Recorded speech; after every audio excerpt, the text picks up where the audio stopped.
It's Sunday morning, and guess where I am going again?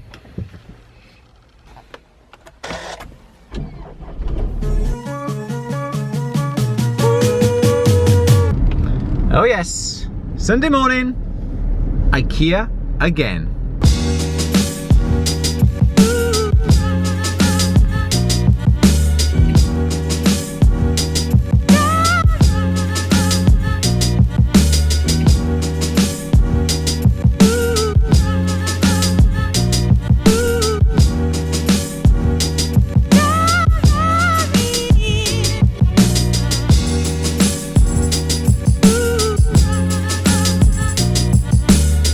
Well, that one was longer than what I expected. Okay, Ikea bookcases. Billy bookcases are very, very heavy.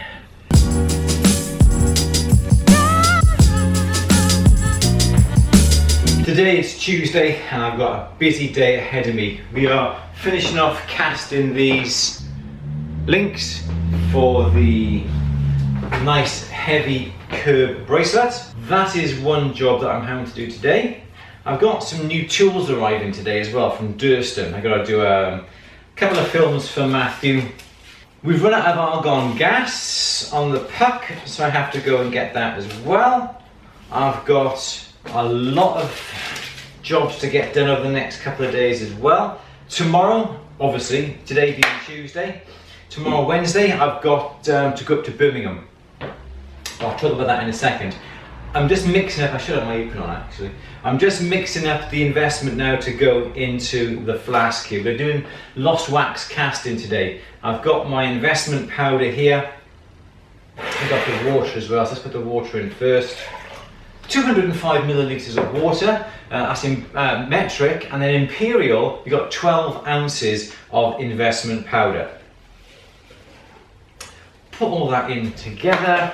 Give it a good mix with the old spatula. The masking tape I've put on top of the flask there, it is to stop the investment coming over the flask when I put it into the vacuum chamber in a second. And I should be timing this, for 9 minutes.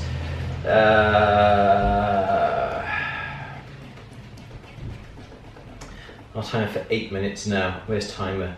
Do it for 8 minutes. There we go. Okay, so I have to mix this up. I've already shown you what we do with lost wax casting already on a film on At the Bench 2 or 3 weeks ago. It would be at least 3 weeks ago now.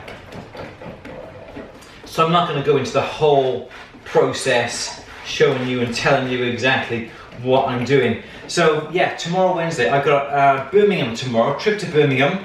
I've got a couple of meetings planned. I've got one in the morning with Sutton Tools and Better Metal Sales because I'm a consultant for them as well. Hopefully they've got some new tools in for me to have a bit of a play around with. And then in the afternoon I've got a really important meeting. It's a massive, massive organisation in the UK. So I'm going to be taking you up to Birmingham,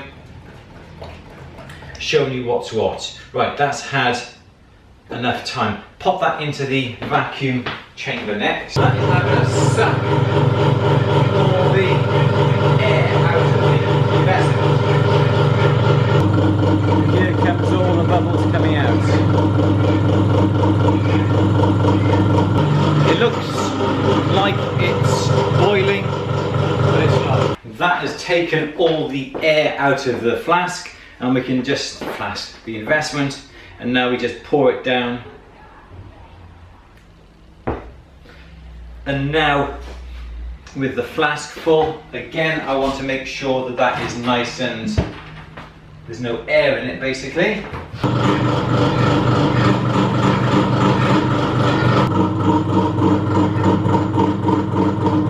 I must admit that splatters everywhere, absolutely everywhere. So there we go, we got 4 seconds to go. 3, 2, 1.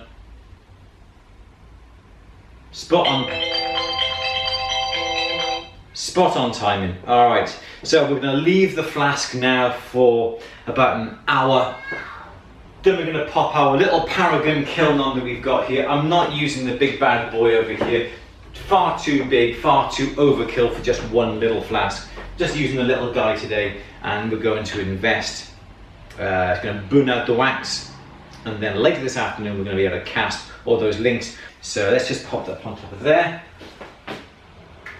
And we're going to be using this little machine here, which is the centrifugal casting machine, as opposed to this, which is the vacuum casting, just purely because of the size of the flask and the small amount of casting that we want done. So this is the kiln that we use for our small little bits of burnout.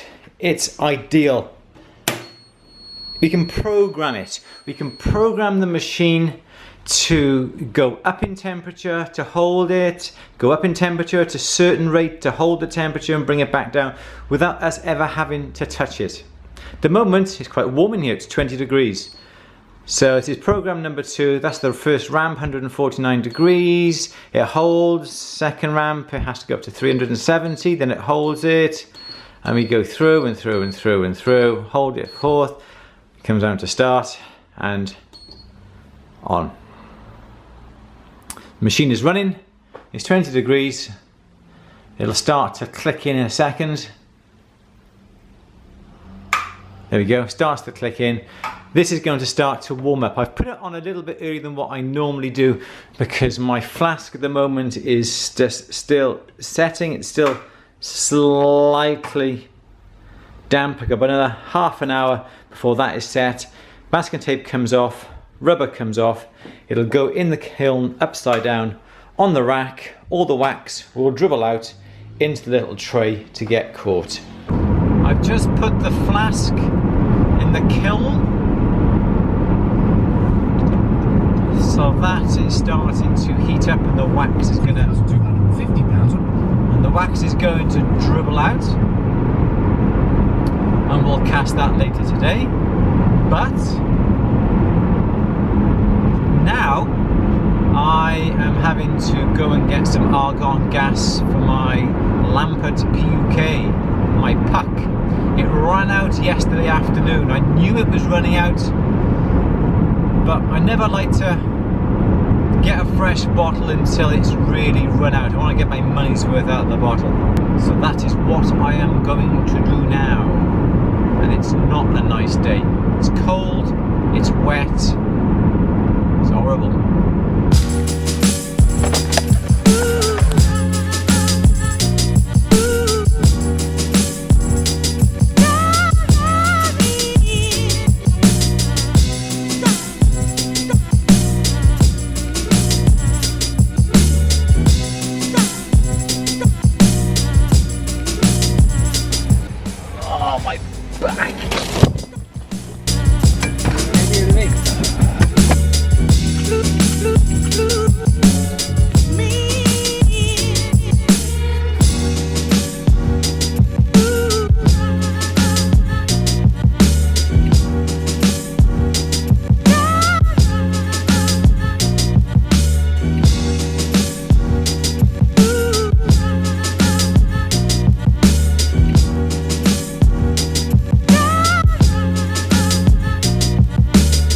So the time has come to cast.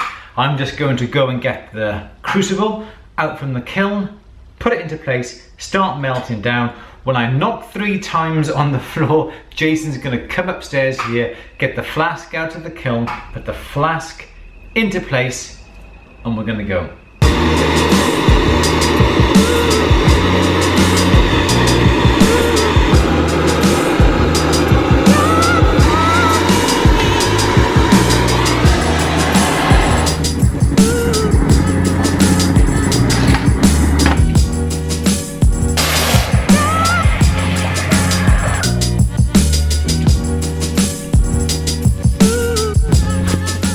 I always love it when I have a nice successful cast like that.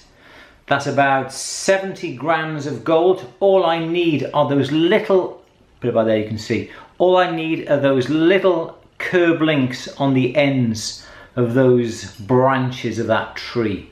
Another successful centrifugal lost wax casting.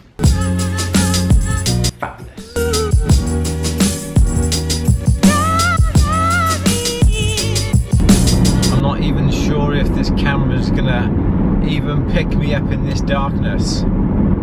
Wednesday, my day of editing today, but I'm not editing today. I've got 2 meetings in Birmingham today.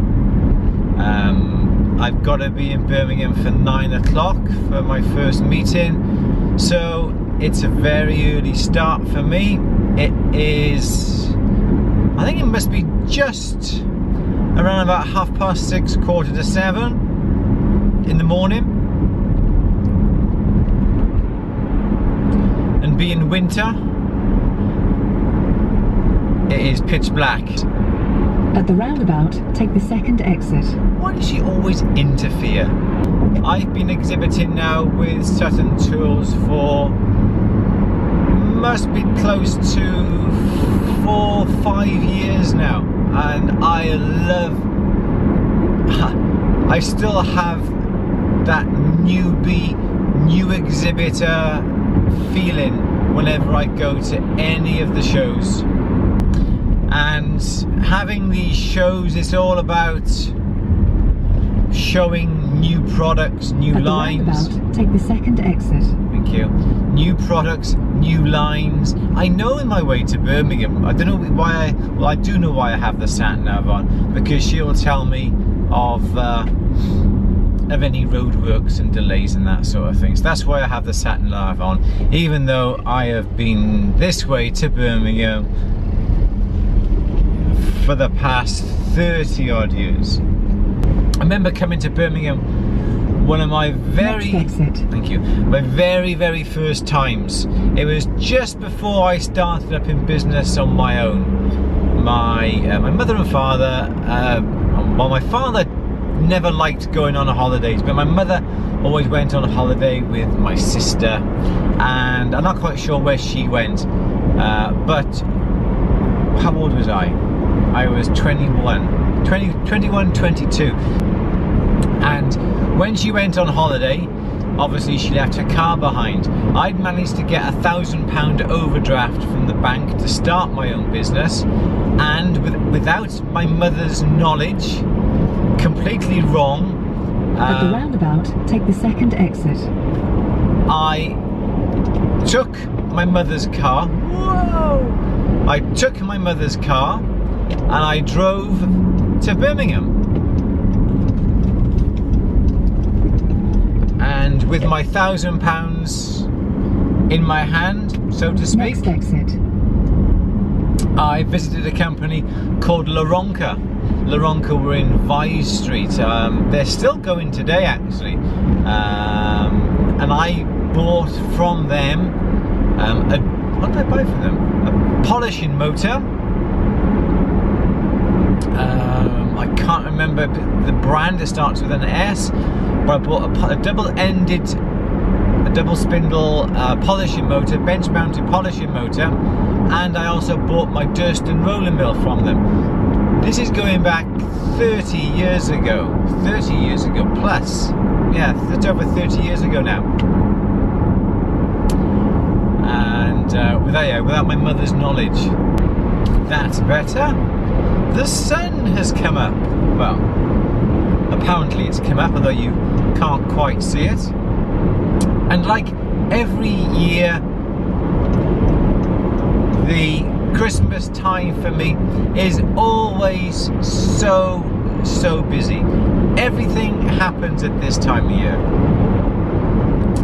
As I've just said, I'm off to Birmingham for a couple of meetings today, and normally then this is my last day off, or 2 off, because come December the 1st, that is the time when Jason and myself will work Sunday, every single Sunday until all the work is done for Christmas, and we'll work evenings as well. And this is the time again when I sort of live stream from my bench as well. On a Sunday morning, I'll just set the webcam up, pointing at my bench, and if you go to livestream.com and search for At The Bench,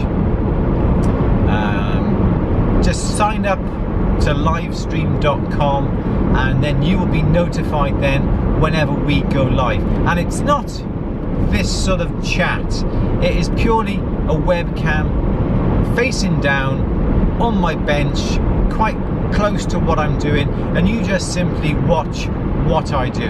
There's no real narration, there's no real talking, but it's people will come in, they'll go out, they'll have their breakfast, they'll drink some tea and coffee, read the newspaper, whilst that webcam is showing what I'm doing.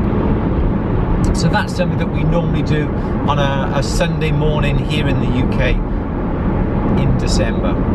But as I said, join up to livestream.com, search for @thebench, sign up for, or click the subscribe button, and then you'll be notified then when we go live. And you can also watch the replays as well. The best thing about the replay is that you can skip through the boring bits.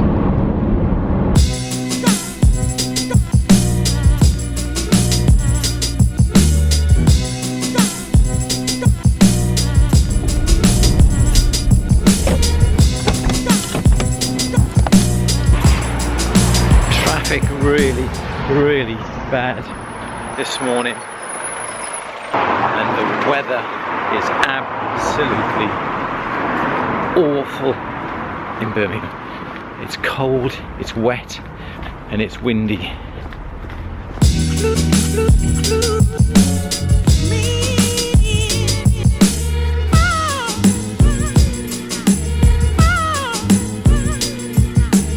I've just finished my meeting, my first meeting, and I've come out and it is absolutely freezing.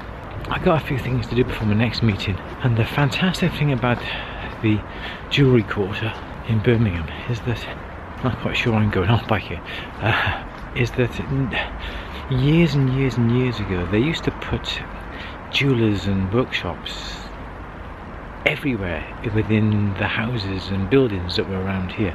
You ain't just got to look around, not at ground level, but just look up, and you can see small little windows, and you can hear people tapping mandrels and working on jewellery and machines and that sort of thing coming from the attics and tiny little rooms.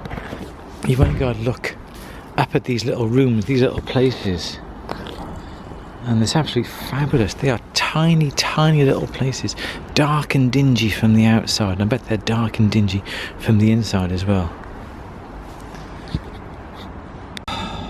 Meeting's all done, well over 2 hours ago, and I am on my way home, but there must be an accident up here, because I have been in this queue inching forward for the last half an hour.